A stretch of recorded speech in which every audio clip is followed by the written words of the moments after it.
Can you see? Here's a window, here's a door, here's a roof, and here's a floor. Bismillahirrahmanirrahim. وما ملئنا حسنا لم يجعل معه إجاجاس وما فاتها ممات وما إنا عنان وما إنه عاتعون معا ألم فاطمة فاتحات وجما ألم معين وما شاتي وما فاتحات وما لمنون وما فاشاجين ما أببتات بنا عشان سامون فإنا لمن عاكته كترمانو فتوى وأفواجا وماريمون فأككنا কি ব্যাপার মা, পড়ছো না কেন? মা ওইটা কি পড়ছে? ও আরবি পড়ছে। ও কি মাদ্রাসায় পড়ে নাকি স্কুলে পড়ে? ও মাদ্রাসায় পড়ে না স্কুলে পড়ে, সেটা দিয়ে তোমার কি দরকার? আমিও আরবি পড়বো। তুমি আরবি পড়বে, কিন্তু মা আরবি তো বললেই পড়া যায় না। আরবি হচ্ছে আলাদা একটা ভাষা, সেটা পড়ার জন্য আলাদা একটা টিচার লাগে। আমার জন্য টিচার রাখো। মা তোমার কি পড়তে ইচ্ছা করছে না? তোমার যে পড়া আছে সেটা তুমি পড়ো। আমি আরবিটাও পড়বো। মা এটা বললেই তো পড়া যায় না। তোমার স্কুল আছে না, তারপরে তোমার টিউশন থাকে, তোমার ডান্স ক্লাস, তোমার আর্ট ক্লাস, তোমার সময়টা কোথায় মা? কখন পড়বে? বারবার পড়বো পড়বো। এই শুনছো? দেখো তোমার মেয়ে কি বলে। বাবা আমি আরবি পড়তে চাই। কোথায় শুনলো? ওই যে তোমার ভাইস্তা পড়ছে, শোনো। ফাতিহাতি ওয়া মালুমান। হ্যাঁ মা, অবশ্যই তুমি আরবি করবে। তোমার জন্য টিচার রাখবো, টিচার তোমাকে আরবি পড়া শেখাবে। হ্যাঁ, টিচার রাখবে মানে তুমিও বাবা হয়ে এই কথা বলতে পারলে? মানে ও একটা ছোট মানুষ, তুমি তো জানো ওর রুটিনটা, সারাদিনে ওর টাইমটা কোথায়, ও কখন পড়বে? টিচার রাখবে তুমি, আরবি পড়তে পারবে ও? রুহি, ও আমাদেরই সন্তান, আর আমরা মুসলমান। মুসলমানের সন্তান হিসেবে ওর আমাদের ধর্ম, ধর্মের নিয়ম কানুন, আইন কানুন এগুলো তাকে জানানো বা আমার দায়িত্ব এবং কর্তব্যের মধ্যে পড়ে। ও সারাদিন ক্লাস করে, ওর পড়াশোনার চাপ আছে, ও তো সব কিছুই করছে। তো ধর্মজ্ঞানের জন্য ওর অল্প একটু সময় বের করতে পারবে না? ও করে নিতে পারবে, অসুবিধা নেই। মা, তোমার জন্য টিচার রাখা হবে। হ্যাঁ, তুমি পারবে। ও যেহেতু আরবি পড়তে যাচ্ছে, জানতে চাচ্ছে, ওকে সেই সুযোগটা করে দেয়া মুসলমান হিসেবে আমাদের বাবা মার দায়িত্ব এবং কর্তব্যের মধ্যে পড়ে রোহিত, কারণ আমরা কিন্তু মুসলিম।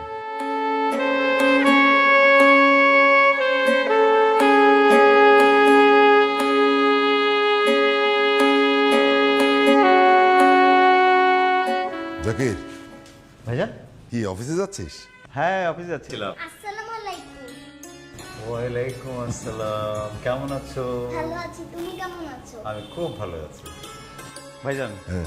কালকে তো রাত করে ঢুকলেন বাসায়, আলাপ টালাপ করতে পারলাম না, কিন্তু এবার আর ওই যে একা না, কিন্তু এবার ভাতিজা ভাবি নিয়ে আসছেন। এবার কয়েকদিন বেড়ায় তারপর যাবেন। আগের বার আসতেন একা একা চলে যেতেন, কিছু বলতাম না। এবার কিন্তু থাকা লাগবে। কিন্তু না, সেটাই মনে হয় করা লাগবে, কারণ ধর আজকে বিকেলে ডাক্তার দেখাবো, তারপরে টেস্ট রিপোর্ট মিলে তো 2-3 দিন লাগবে। আর তার চেয়ে বড় কথা হচ্ছে আমি এবার ছুটি নিলাম 5 দিন। সব মিলায় ধর 7 দিন থাকবো, মানে শুক্র শনিবার মিলায় 7 দিন হয়ে যাবে।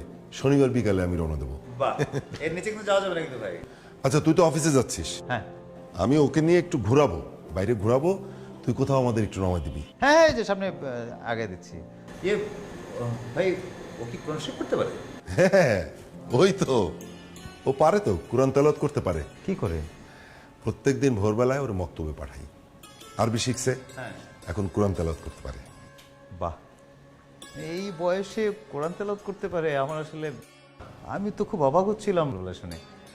আর না, বাসায় একটা কোরআন শরীফ আছে, সত্যি কথা বলতে ওই আমিও মেলা দিন ধরে প্র্যাকটিস না থাকলে তো হবে না ভাই। হ্যাঁ, আর আপনার মানে আমার বউ মানে আপনাদের বৌমাও আসলে এই জন্য একটু অবাক হয়েছিলাম, কিরে হঠাৎ করে কোরআন শরীফের আওয়াজ পাচ্ছে। না ইয়ে কর, তোরাও পড় আর বাচ্চাটাকে একটু শেখা, হ্যাঁ হ্যাঁ হ্যাঁ, এই আর কি। চলেন টাকা দিয়ে আসেন। আসো আসো আসো। হ্যাঁ আসো। হ্যাঁ এই পাঠিয়ে দিচ্ছি, লাঞ্চের পরে পাঠানোর কথা ছিল না, আমার কম্পিউটারে একটু প্রবলেম আসছিল। হ্যাঁ ওটা ওই যে আচ্ছা আচ্ছা আচ্ছা আচ্ছা আমি আমি আমি আমি একটু একটু পরে ফোন দিচ্ছি। এই সাজ্জাদ সাহেব, সাজ্জাদ সাহেব, কাজ হলো, আমি এটা লাঞ্চে রেখে দিচ্ছি ওনাকে ঠিক করতে। এই সাজ্জাদ সাহেব কই আপনি? কি রে ভাই, আপনাকে বললাম না যে আমার সফটওয়্যার একটু প্রবলেম, একটু দেখে দেন, আমি লাঞ্চের পরে মেলটা পাঠাবো ওনাদেরকে। কই? স্যার আমি একটু নামাজ পড়ে আসলাম স্যার। এটা কোনো কথা ভাই? আপনি নামাজ পড়তেছিলেন, লাঞ্চের সময় টাইম ছিল না, তখন কি করছেন আপনি? স্যার ভাবলাম লাঞ্চটা করে একবারে নামাজটা পড়েই আসি স্যার। তো নামাজ পড়ার জন্য কাজ আটকে রাখবেন আপনি? না স্যার, আসলে লাঞ্চের পরে আমরা গল্প গুজব করতে বা চা খেতে যে সময়টা নষ্ট করি, আমার স্যার ওই সময়ের মধ্যে নামাজ হয়ে যায় স্যার। ঠিক আছে ভাই, আপনি নামাজ করছেন, কাজটা কেন করলেন না এখনো বলেন তো? ও স্যার, আমি তো প্রবলেম সলভ করে ফেলেছি স্যার, একটু সফটওয়্যার প্রবলেম ছিল স্যার, আমি সব ঠিক করে দিয়েছি স্যার, আপনি চেক করুন স্যার প্লিজ। ও স্যার আমি কাজ শেষ করে স্যার গিয়েছি। ওটা হয়ে গেছে? জি স্যার। Please sir. বসেন না, বসেন বসেন। ও ওটা রেডি করে গেছেন? জি স্যার। সরি অ্যাকচুয়ালি মানে বুঝতেই পারছেন ওই ক্লায়েন্টের চাপ, মেলটা করতে হতো। হ্যাঁ আমি তো ভাবছি আপনি মানে কাজ না করেই গেছেন। আমি দেখে নিচ্ছি, অসুবিধা নেই, দেখে নিচ্ছি। তা কি অবস্থা, নতুন বিয়ে করলেন, হানিমুনে কবে যাচ্ছেন? স্যার নেক্সট উইকে যাচ্ছি স্যার। কোথায়? Thailand, Bangkok, Malaysia, Singapore? হ্যাঁ স্যার আসলে সিঙ্গাপুর, মালয়েশিয়া, ব্যাংকক স্যার কোথাও যাচ্ছি না স্যার, আমি আর আমার স্ত্রী স্যার ওমরা করতে যাচ্ছি। কি? ওমরা মানে ওমরা হজ করতে? জি স্যার, ওমরা করতে যাচ্ছি। আপনারা হানিমুন করবেন না? কিন্তু স্যার আমি আর আমার স্ত্রী আসলে সিদ্ধান্ত নিয়েছি আমরা আসলে আমাদের হানিমুনটা ওমরার মাধ্যমে পালন করতে চাচ্ছি। কি বলছেন? এবার হানিমুন হয় কি করে? আরে ভাই, হানিমুনে মানুষ Thailand, Bangkok, Singapore, Europe, America যায়, আর দেশের মধ্যে হলে কক্সবাজার, রাঙামাটি, খাগড়াছড়ি, এমন জায়গায় হানিমুন করতে যায়। হাজব্যান্ড ওয়াইফ হানিমুন করতে যাবেন, হাজব্যান্ড ওয়াইফ হানিমুন করতে ওমরা করতে যাচ্ছেন মানে বুঝলাম না বিষয়টা কেমন? স্যার আসলে থাইল্যান্ড, ব্যাংককে গিয়ে তো স্যার আমরা মোজ মাস্তি এনজয়মেন্ট করতেই পারি স্যার। আর তাছাড়া স্যার আমরা যেহেতু ইয়াং এনার্জেটিক আছি, তাহলে কেন নয় আমরা ওমরার মাধ্যমে আমাদের হানিমুনটা করতে পারি। ভালো হতেই পারে সেটা, রাইট? আসলে আমি কখনো এটা এভাবে ভাবিনি, আমার মাথায় ওঠে। এনিওয়ে বেস্ট অফ লাক, ঘুরে আসেন, ঠিক আছে? হ্যাঁ অবশ্যই অবশ্যই অবশ্যই। সরি অ্যাগেইন, হ্যাঁ সরি, হ্যাঁ ওকে।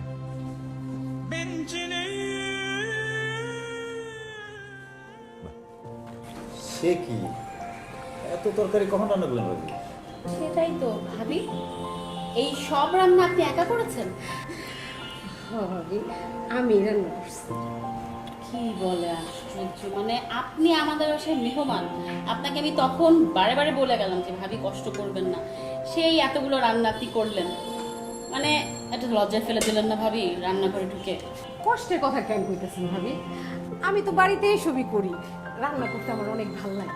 সেটা তো আপনার বাসায়, কিন্তু এখানে তো আপনি বেড়াতে এসেছেন, আপনি এখানে আরাম করবেন, আমরা আপনাকে সার্ভ করব, আপনি তা না করে কি করলেন? মানে রান্নাঘরে ঢুকেই তো আপনি লজ্জায় ফেলে দিলেন। তার মানে কি আমার বুয়া আপনাকে কোনো হেল্প করেনি? আর কি আশ্চর্য না, বুয়াই তো সব করছে, কুটা বাছা সব কিছু বুয়াই করে দিছে, আমি তো খালি রান্নাটা করছি। দেখে তো মনে হচ্ছে সেই স্বাদ হবে। না ভাবে আমি জানি না, মানে আমি তো রান্না করছি আমাগো মতো, আমাগো রান্না একরকম হইব, আপনাগো রান্না একরকম হইব, এখন মশলা একটু বেশি দিছি জানি না। আরে না না না, তাই না? দেখো না না ভালোই হবে। বিসমিল্লাহ। মা, ওইটা কি বললো? কই, কে কি বললো? এই তুমি কি বললে আবার বলো তো? আমি তো বিসমিল্লাহ বললাম। মা, বিসমিল্লাহ মানে কি? মা ওই খাবার শুরু করার আগে বিসমিল্লাহ বলতে হয়, এটা নিয়ম। এই নিয়ম কি এখন বানালে? কই, কখনো তো তোমার অথবা মায়ের মুখ থেকে এই কথা শুনিনি। হ্যাঁ বুঝি না, চুপচাপ খাও। খাওয়ার টেবিলে বসে এত কথা বলতে হয় না। এটা খাও। ঘুমা, আসলে আমাদেরই কিন্তু উচিত বাচ্চাদেরকে শেখানো, খাওয়ার আগে বিসমিল্লাহ বলা, খাওয়ার পরে আলহামদুলিল্লাহ বলা, এগুলো আমাদের উচিত শেখানো। আলহামদুলিল্লাহ মানে কি? খাওয়ার আগে বিসমিল্লাহ আর খাওয়ার পরে আলহামদুলিল্লাহ বললে রিজিকে বরকত হয়। রিজিকে বরকত মানে? আদ্রিনা, তুমি কিন্তু প্রচন্ড পাকামো করছো। তোমাকে আমি একদিন বলেছি যে খাওয়ার টেবিলে বসে এত কথা বলবো না, আর তুমি দেখতে পাচ্ছ যে এখানে সবাই মুরব্বী আছে। চুপচাপ বসে খাও। আচ্ছা, আমার কথা শোনো বৌমা, খাওয়ার টেবিলে চিৎকার চেঁচামেচি করতে নেই। খাও, সবাই খাও, মা খাও। খাও।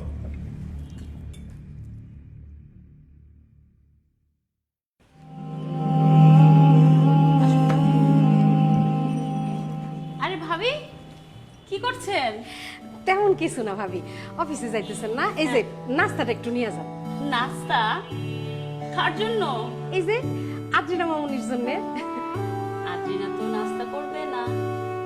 কেন সকালবেলা নাস্তা করে না? করে, কিন্তু ওর স্কুলের ক্যান্টিনে করে। বাইরে খাওন খায়, ও তো অসুস্থ হয়ে যাইব। ও তো সবসময় বাইরের খাবার খায় ভাবি। আর তাছাড়া আপনি কেন এগুলো কষ্ট করতে গেছেন? আপনি আমাদের বাসায় বেড়াতে এসেছেন, কোথায় একটু আরাম করবেন, খাবেন, ঘুরবেন, টিভি দেখবেন, তা না আপনি রান্নাঘরে ঢুকে এই যে সকাল সকাল আপনি কষ্ট করছেন। আর তাছাড়া ভাবি, আমার বাসায় তো বুয়া আছে, একটু পরে ও এসে সব কাজ করে দিবে। এখানে কষ্টের কিছু নাই ভাবি, আমি সারাদিন এই কাজই করি, আর এগুলি করতে আমার ভাল লাগে। আর বুয়ার খাবার তো সব সময় খায়, আজকে না হয় আমারটা একটু খাইলো। আচ্ছা ঠিক আছে ভাবি, থ্যাংক ইউ সো মাচ। আচ্ছা ভাবি, সকালবেলা না আপনার ছেলের কোরআন তেলাওয়াত শুনছিলাম, এত সুন্দর করে করছিল। ও কি মাদ্রাসায় পড়ে?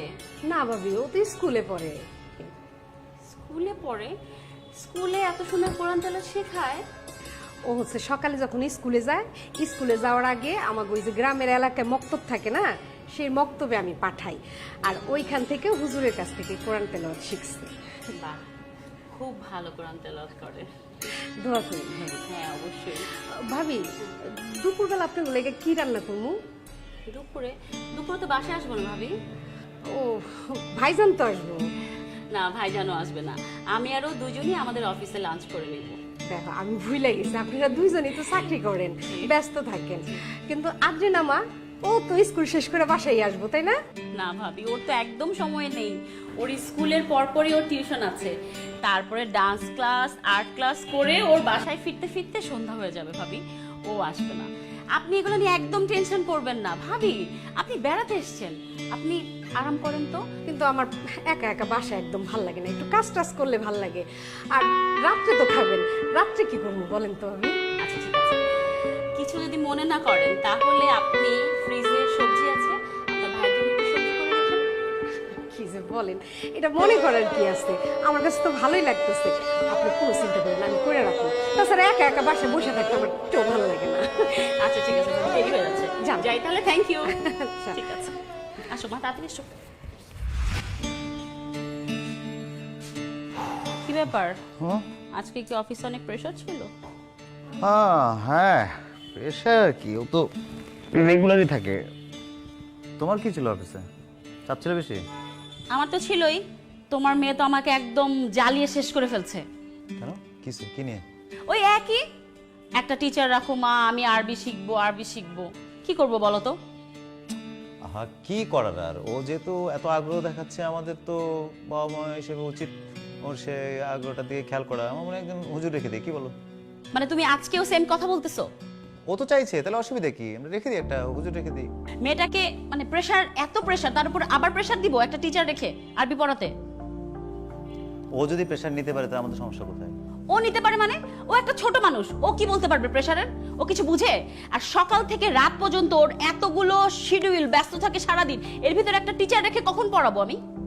আর আমি না বুঝতে পারতেছি না জাকির, কি ওর কি বয়সটা হয়েছে ওর? ও তো এখনো ছোট মানুষ, আরো 2-3 বছর পরে গেলে তো তুমি ভালো মতো শিখাতে পারতে না? এমন ক্ষতি তো হতো না, বয়স তো হয়নি ওর। বয়সের কথা বলছো, সময়ের কথা বলছো তো? আল্লাহ না করুক আজকে যদি তোমার আর আমার কিছু একটা হয়ে যায়, তুমি বা আমি কোনো একটা অ্যাক্সিডেন্টে মারা যাই, ও তো আমাদের সন্তান নাকি? আমরা তো মুসলমান, ও আমাদের সন্তান। ও যে আমাদের জন্য নামাজ পড়ে একটু দোয়া করবে, নামাজ যে কিভাবে পড়তে হয়, নামাজের যে কি সূরা কারাত পড়তে হয়, কিভাবে দোয়া করতে হয়, সেটা তো আমরা এখনো আমাদের মেয়েকে শিক্ষাটা দিতে পারিনি। পারছি? বাবা মা হিসেবে সে শিক্ষা দিতে পারছি? ও কি দিয়ে দোয়া করবে আর কি পড়ে নামাজ পড়বে বলো?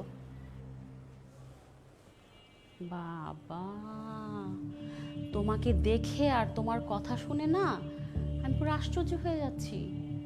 তোমার সাথে আমার এত বছরের সংসার, তুমি তো আজকের আগে কখনো তুমি আমাকে এত ধর্মকর্ম নিয়ে কথা বলনি, এইসব কথা তো কোনোদিন বলনি। হ্যাঁ, আজকে তোমার মুখে এইসব কথা কোত্থেকে আসতেছে? যখন থেকে তোমার ভাই আর ভাইয়ের ছেলেটা আসছে না গ্রাম থেকে, তখন থেকে তুমি ওদের সাথে একদম ওদের তালে সুরে সুর মিলায় তুমি আমাকে এসব কথা আজকে বলতেছো না? কি বলতেছে? আমি ওদের কাছ থেকে শিখছি। কি বলছে এসব? আমি কি বলছি? আর তোমার কথা শুনে কি মনে হচ্ছে জানো, যে আমি কখনো ধর্মকর্ম কিচ্ছু করিনি, আমার বাবা মা এসব ধর্মকর্ম কিচ্ছু শিখায়নি আমাকে। তুমি নামাজ পড়ছো লাস্ট কবে? মানে আচ্ছা ঠিক আছে, তোমার যখন এত ইচ্ছা, তোমার যেটা মন চায় তুমি সেটা করো। হ্যাঁ, তোমার মেয়ে আর তুমি মিলে তোমার যা মন চায় তুমি তাই করো, আমি এগুলোতে নাই। তোমারই তো মেয়ে, আমার তো কিচ্ছু হয় না।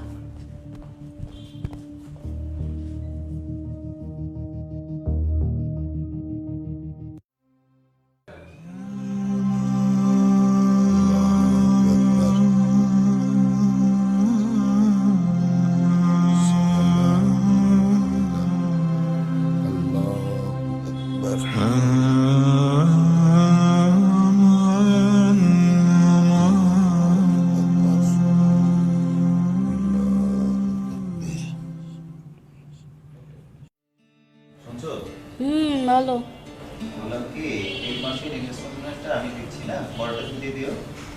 আচ্ছা ঠিক আছে, তাহলে তুমি একটা কাজ করো, গাড়ির যে ইনস্টলমেন্টটা আছে না, হ্যাঁ। ওইটা দিয়ে দিও।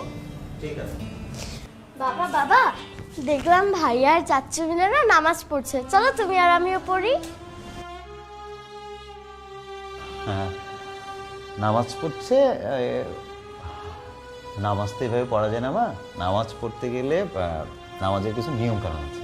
কেন বাবা, মেয়েদের কি নিয়ম নেই? না না, মেয়েদের নিয়ম আছে নামাজ পড়ার। মানে আমি বলছি যে নামাজ পড়তে গেলে কিছু আরবি জানতে হয়, আরবি সূরা জানতে হয়, ওগুলো তো নামাজের মধ্যে পড়তে হবে মা, ওগুলো তোমাকে জানতে হবে। কেন, তুমি পারো না? হ্যাঁ আমি পারি তো, আমি পারবো না কেন? আমি পারি। তাহলে কই, তোমাকে আর মাকে তো কখনো নামাজ পড়তে দেখলাম না। এই, তোমাকে কি দেখি আমি নামাজ পড়বো? আর তোমার বাবা নামাজ পড়ে না কে বলেছে? তোমার বাবাকে তুমি দেখো না প্রতি শুক্রবার যে মসজিদে গিয়ে জুম্মার নামাজ পড়ে? তাহলে কি ওরাও জুম্মার নামাজ পড়ছে? এই, বোকার মতো কথা বলছো কেন? আজকে কি শুক্রবার? আর বাসায় কি জুম্মার নামাজ পড়া যায়? জুম্মার নামাজ পড়তে হয় মসজিদে গিয়ে। আর ওরা বাসায় যে নামাজটা পড়ছে 5 ওয়াক্তের 1 ওয়াক্ত নামাজ পড়ছে। এই বোকামে, তুমি কি জানো না যে দিনের ভিতর যে 5 ওয়াক্ত নামাজ থাকে? আমি কিভাবে জানবো? তোমরা কখনো আমাকে বলেছো? তোমরা তো কখনো আমার সাথে নামাজ পড়ো না। এই এই এই, তুমি এত পাকা কথা বলো কেন? কোত্থেকে শিখেছো এত পাকা কথা? যাও নিজের ঘরে যাও, পড়তে বসো, যাও যাও।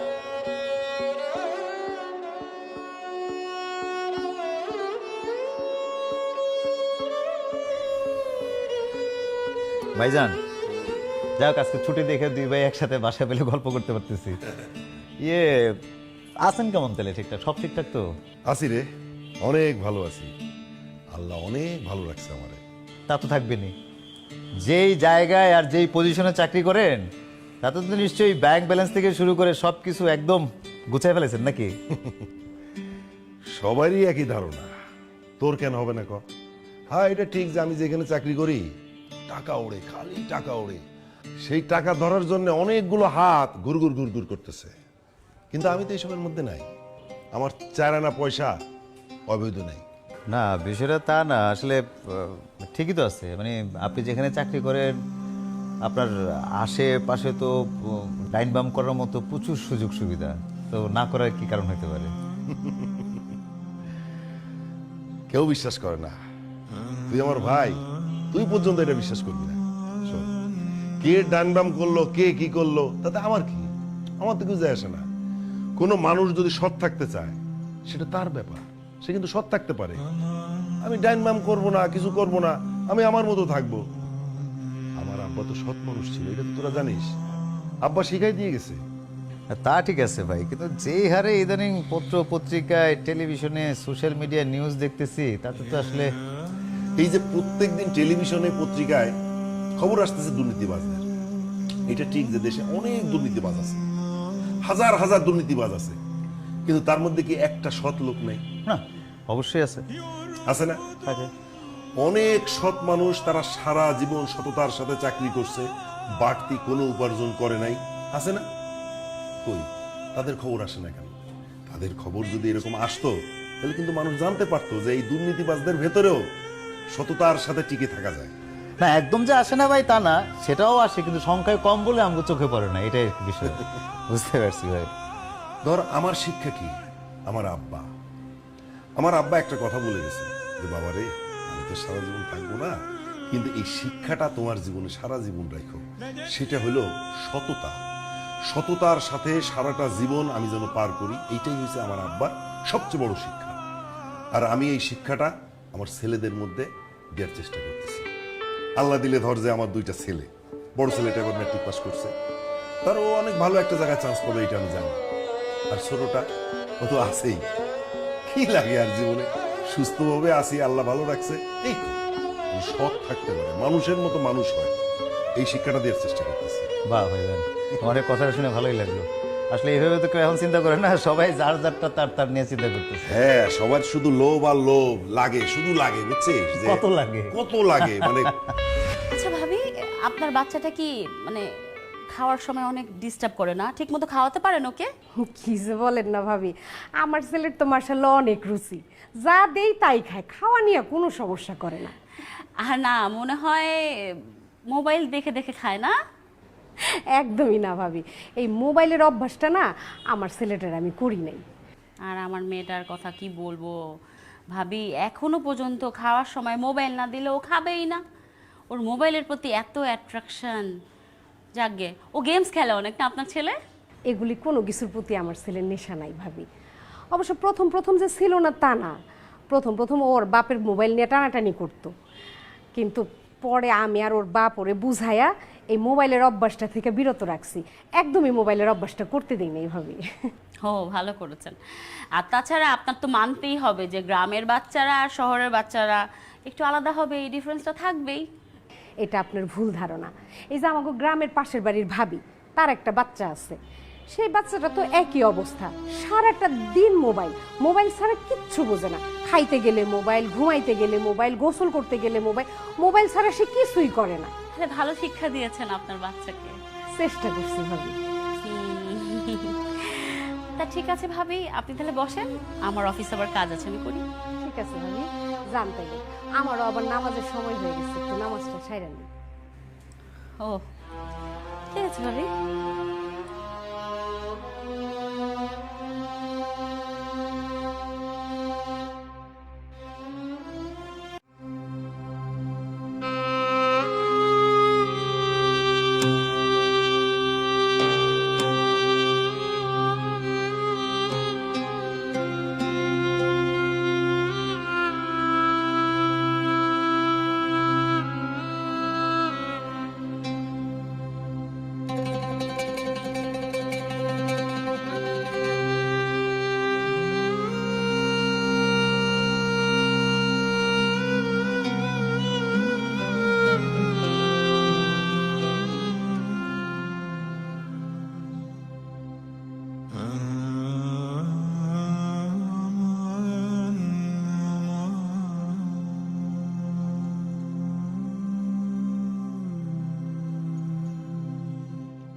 আচ্ছা ভাবি, আপনি কেমনে পারেন বলেন তো?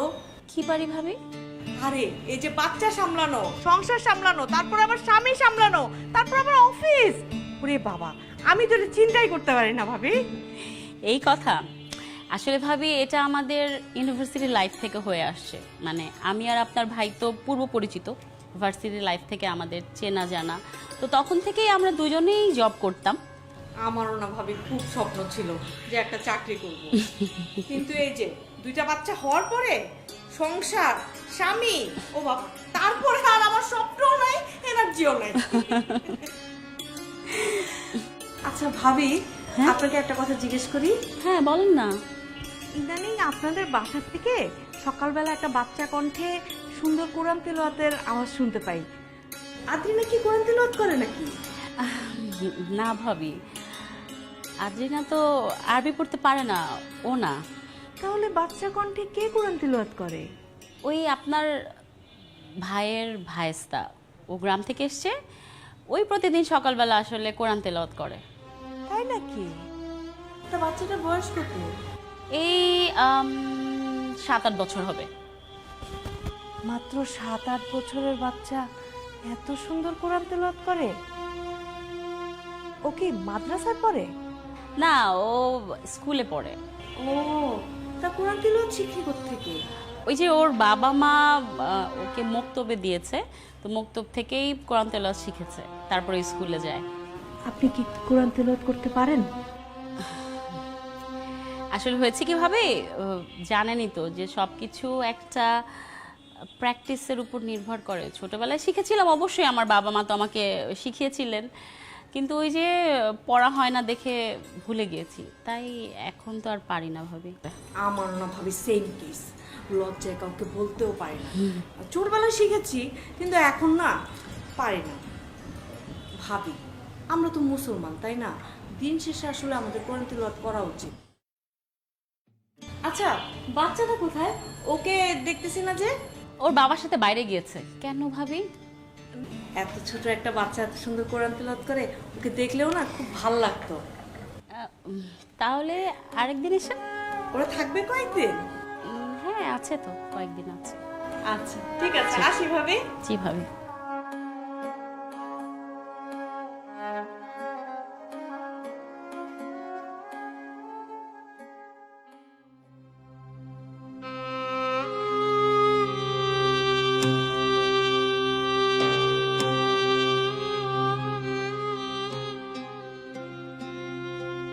হয়েছে? এই শোনো না, একটা জিনিস লক্ষ্য করছো? কি? আমাগো রাকিব যে সকালবেলা উঠা কোরআন তেলাওয়াত করে, তারপরে তোমার সাথে নামাজ পড়ে, এই বিষয়টা ভাই ভাবি মনে হয় ভালোভাবে নিতেছে না, মনে হইতেছে বিরক্ত ফিল করতেছে। আরে না, তুমি কি বলো এসব? বিরক্ত হবে কেন? এই যে আমাগো রাকিব কোরআন তেলাওয়াত করে, সকালবেলা নামাজ পড়ে, এগুলি দেখে না আদ্রিতা মামুনি ওইগুলি করতে চায়। আমার কাছে মনে হয় কি ভাবি এগুলি পছন্দ করে না, তারা একটু ডিস্টার্ব ফিল করতেছে। তোমার কাছে কেন এটা মনে হয়? মেয়েটা যদি শিখতে চায় শিখবে, তার বাবা মা ব্যবস্থা করবে। আর তুমি জানো না, আমি এই ব্যাপারে ভাবিরে আদ্রিতার বকাঝকা করতে শুনছি, তারপরে ভাবি আর ভাইয়ের মধ্যে তর্কতর্কি করতে শুনছি। আমার কি মনে হয় জানো, আমার ওনার চলে যাওয়া উচিত। না, ভাবছিলাম যে সপ্তাহখানেক থাকবো, কিন্তু এখন তো বুঝতেছি না। আমিও তো ভাবছিলাম, কিন্তু আচ্ছা আমি না একটা জিনিস বুঝি না, আদ্রিতার যখন এই কোরআন তেলাওয়াত করা, নামাজ পড়া, মানে আরবি পড়ার প্রতি এত আগ্রহ, তাহলে ভাবি ওরে মক্তবে পাঠাইলেই তো পারে। আরে তোমার কি মাথা খারাপ নাকি? এটা কি তোমার গ্রাম পাইছো? এটা একটা অভিজাত এলাকা, বড় লোকের এলাকা। এখানে কি 2 বিল্ডিং পর পর মক্তব আছে? হ্যাঁ, আর তুমি আদ্রিনার শিডিউল জানো? সকাল থেকে রাত পর্যন্ত স্কুলে যায়, স্কুল থেকে কোচিং করে তারপর ড্যান্স ক্লাস করে, আর্ট ক্লাস করে, অনেক অনেক ব্যস্ত। জানি জানি, আমি সবই জানি। তুমি জানো না, এই যে মায়াডারে যে তারা পড়নের লেগা কত দূর দূরান্তে পাঠায়, কত স্কুলে পাঠায়, এই যে নাচের ক্লাস, এই ক্লাস, সেই ক্লাস, আর একটা দুইটা না, 3-4টা মাস্টার, মক্তব নাইলে নাই, কিন্তু একটা আরবি মাস্টার বাসায় রেখেও তো আরবি পড়াটা শিখাইতে পারে, পারে না? দেখো, এটা তো আমাদের ব্যাপার না, এটা তার বাবা মার ব্যাপার। এই জন্যে আমার কাছে ভালো লাগতেছে না, আমার কাছে মনে হইতেছে যে আমার আর এখানে থাকাটা ঠিক হইব না। চলো কাইল আমরা চলে যাই। ঠিক আছে, দেখি দেখি কি করা যায়।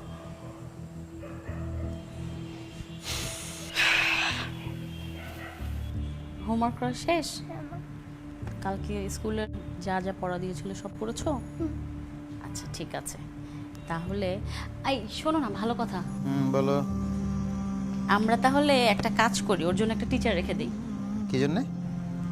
ওই যে আরবি শেখার জন্য। ওমা, টিচার রাখবা, ও সময় কই? সময় তো আছে, আর 3 মাস আছে না ওর ফাইনাল পরীক্ষা শেষ হতে, তারপরে তো অনেক টাইম আছে। সেই সময়টা আমরা একটা ভালো হুজুর রেখে ওকে আরবি শিক্ষা আর নামাজ শিক্ষা দিব। মামুনি, কি পারবে? শিওর? হ্যাঁ।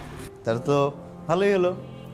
তুমিও চাচ্ছিলে, হ্যাঁ, ফাইনাল এক্সামের পর তোমার জন্য আরবি টিচার রাখা হচ্ছে। কে খুশি? ভাইজান, কি ব্যাপার? আমরা যাই রে। যাই রে মানে? ওমা, আপনি না সপ্তাহখানেক থাকবেন বললেন। না মানে আমরা বোধহয় তোদেরকে একটু ঝামেলায় ফেলে দিয়েছি না? কিসের ঝামেলা? না মানে দেখ, আমি তো আমার ছেলেকে একটু ধর্মীয় শিক্ষা দিই। ভোরবেলায় উঠেও কোরআন তেলাওয়াত করে, মাঝে মাঝে আমার সঙ্গে নামাজও পড়ে।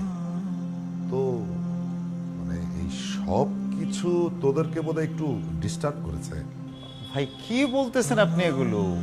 ও নামাজ পড়ে, ও কোরআন তেলাওয়াত করে, এতে করে আমরা কেন ডিস্টার্ব হব? সত্যি কথা বলতে ভাই, মানে আমি, আমার ওয়াইফ, আমরা তো আসলে মুসলিম। তো মুসলিমের সন্তান হিসেবে আমার বাচ্চাকে আমাদের ধর্মীয় জ্ঞান, অনুশাসন, কোরআন তেলাওয়াত করা, নামাজ পড়া, নামাজের মধ্যে যেই সূরাগুলো পড়তে হয়, সেসব শিক্ষা তো বাবা মা হিসেবে আমার আর আমার ওয়াইফেরই আমার সন্তানকে দেওয়া উচিত ছিল। কিন্তু আমার সন্তান নিজে থেকেই ওরটা দেখে, ওর পড়া দেখে, ওর তেলাওয়াত দেখে নিজে রিয়েলাইজ করছে ওর আগ্রহ আছে। ওই তো আমাদের চোখ খুলে দিল। তারপরেই তো আমরা দুজন মিলে একটা সিদ্ধান্ত নিলাম। কি বলো?